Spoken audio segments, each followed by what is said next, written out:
मशरिक़ी वस्ता में लगातार हालात कशीदा हैं और ऐसे में इस पूरे मंजरनामे पर जो अरब और मुस्लिम ममालिक हैं उनकी नज़र एक तरह से टिकी हुई है। ईरान पल पल तमाम अमेरिका के एक्शन पर नज़र बनाए हुआ है और इसके अलावा अब खलीज फारस में अमेरिका का बहरी बेड़ा USS अब्राहम लिंकन भी लंगर डाल चुका है। तो ऐसे में अब ईरान भी एक तरह से एक्टिव है। लेकिन इस तरह की सूरत हाल में जब पूरे मशरिक़ी वस्ता में हालात कशीदा हैं, अरब ममालिक की जिम्मेदारियां काफ़ी ज़्यादा बढ़ जाती हैं। अरब ममालिक पूरी तरह से एक तरह से चौकन्ना है। मशरिक़ी वस्ता के जो ममालिक हैं उनकी नज़र पल पल के अपडेट और पल पल के हालात पर लगातार बनी हुई है। इस बीच अगर कोई मुल्क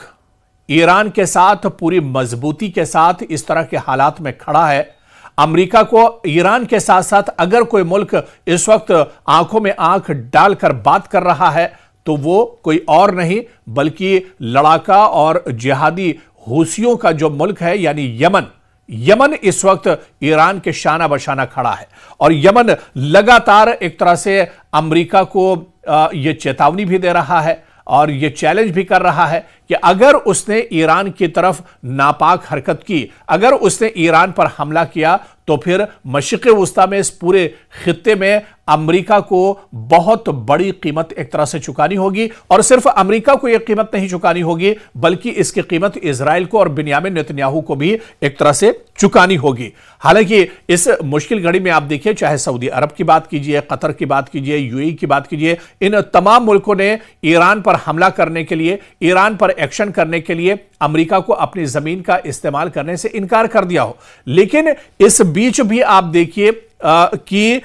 इस पूरी दुनिया में जो इस्लामी ममालिक हैं, 50 से ज्यादा इस्लामी ममालिक हैं, इसमें कहा जा रहा है कि सिर्फ एक मुस्लिम मुल्क ऐसा है जिसने अमेरिका, बरतानिया और इजराइल की तरफ से मुसलसल जो फजाई हमलों की बात कही जा रही है, अटैक की बात कही जा रही है। और आप देखिए कि वो मुल्क चाहे गजा के हालात रहे हो, चाहे इससे पहले ईरान पर जो इजराइल ने हमला किया उसकी बात कर ले, या मशरिक़ी वस्ता में आमतौर से जो हालात खराब रहते हैं, इजराइल और अमेरिका जो यहां पर हालात बेहतर नहीं होने देते, इन तमाम हालात में अगर दुश्मन की आंख में आंख डालकर कोई मुल्क देखता रहा है, कोई मैदान में कोई मुल्क लगातार डटा रहा है, तो दुनिया में मुसलमानों का बहुत कमजोर मुल्क, बहुत छोटा मुल्क जिस पर हमेशा से पाबंदियां रही, जिस पर हमेशा एक तरह से अटैक और हमले होते रहे, वो यमन है। जी हां, यमन दरअसल वो मुस्लिम मुल्क है जो पूरी ताकत के साथ कल भी ईरान के साथ खड़ा था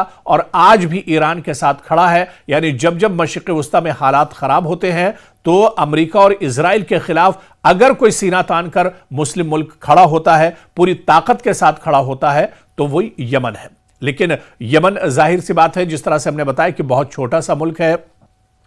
और उसके ऊपर पाबंदियां भी हमेशा रही हैं। लगातार यहां पर छोटी मोटी लड़ाइयों का, तनाव का दौर, कशीदगी का दौर हमेशा से ही एक तरह से जारी रहता है। लेकिन इस बीच देखिए, जब मशरिक़ी वस्ता में हालात कशीदा है,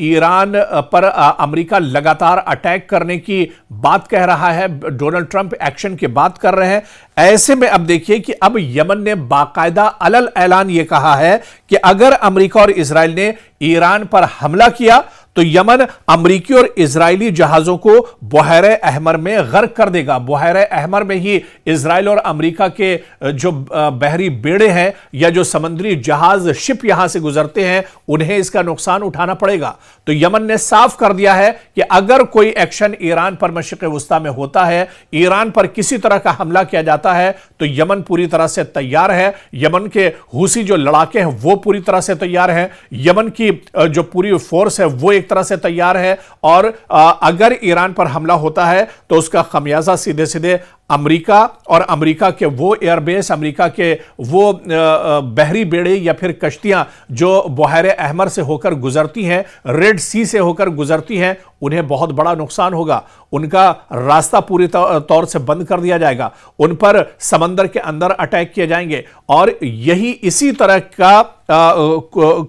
की धमकी जो है यमन ने इजराइल को भी दी है। और इजराइल से भी यही बात दरअसल यमन ने कही है कि अगर इजराइल पिछली बार की तरह, जिस तरह से 12 दिनों का ईरान पर अटैक किया था, 12 दिनों की लड़ाई हुई थी, अगर उस तरह की नापाक हरकत इजराइल की तरफ से इस बार भी होती है तो इजराइल को भी सबक सिखाने के लिए मशरिक़ वुस्ता में यमन एक तरह से तैयार है। तो बहुत से इस्लामी ममालिक हैं और मशरिक़ वुस्ता तो पूरे कई इस्लामी ममालिक मिडिल ईस्ट में है, लेकिन अगर